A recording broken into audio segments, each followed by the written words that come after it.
In this guide, I'm going to show you how you can hide Snapchat friends without deleting them. Before we do get into this guide, make sure to like the video and subscribe to the channel with all notifications on. It really does help the channel and lets us know that you want more content like this. We'd greatly appreciate it. And if at any point throughout this guide you did have any questions, just ask them down in the comment section below and we could help you out further. I'm going to be doing my best to reply to every single comment down there.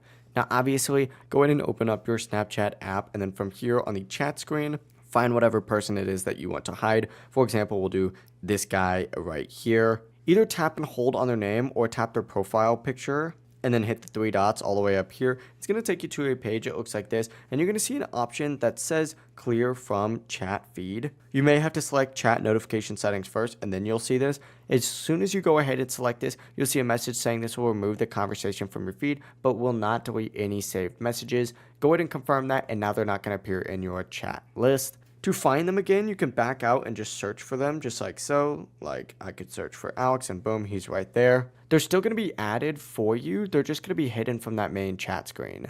Another option is obviously to block them, which will remove them completely from your list. You can always unblock them later from your settings if needed. Just keep in mind this is going to remove that connection entirely. But that is how you can hide someone on Snapchat without deleting the conversation history. If this guide did help you out, make sure to like the video and subscribe to the channel with all notifications on. It really does help the channel and lets us know that you want more content like this. We'd greatly appreciate it. And if at any point throughout this guide you did have any questions, just ask them down in the comment section below and we can help you out further. Have a great rest of your day though. Peace.